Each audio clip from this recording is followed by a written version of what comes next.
how to longboard. First basics of longboarding would actually be not the longboard itself. Completely disregard that. First, you want to figure out what your dominant foot is, and that would that can be determined a couple different ways. First of all, you could take a running start and slide. See, my right foot went first there, and that's my dominant foot, and that's actually called goofy. It's not normal. Most people have their left foot forward. Or another way, you could stand like this, and someone can push you backwards, and the foot that goes back first should be the one on so the next part about it would be choosing your longboard. Longboards come in many different shapes and sizes. Mine is actually a hybrid longboard. It's got a little pintail on top, and then it's actually got a kicktail on the back for emergencies. My skateboards have the kicktail so you can like jump and stuff. This is for like emergency turning. This one right here just has a pintail on both of them, so if you're in an emergency, you basically just got to jump off. Most boards, they come in as a curve like this, and it's just to help balance your weight around it.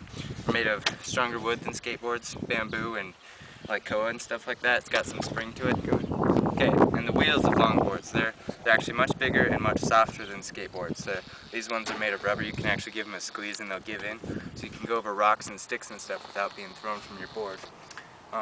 They cost a little bit more too, but they're worth it. The bearings inside of them, you want to get good ones so you can go faster.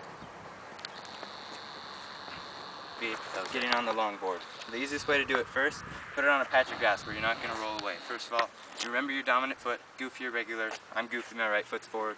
Step on the board. And you can go from riding like this to this to this. It's actually just whatever feels more comfortable to you. Okay, the next part about longboarding would actually be starting to get on the board and move it. And what you want to do, you want to put your dominant foot on there first and the other one have it on the ground. And mostly, you would think that you put all your weight on this one, but you put most of your weight on the one that's on the ground so you can actually push off and then jump and put your foot back on the board, and that gives it a little go.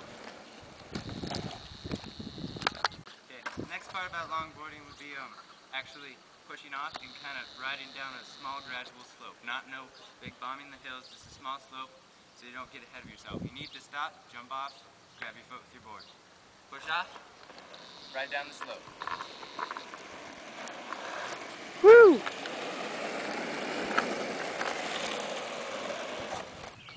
And that's the basics of longboarding, everybody. You just basically get on it, push yourself off, have a steady balance. Now we're going to move on to some more complicated slopes, but make a gradual increasements. Don't overwhelm yourself.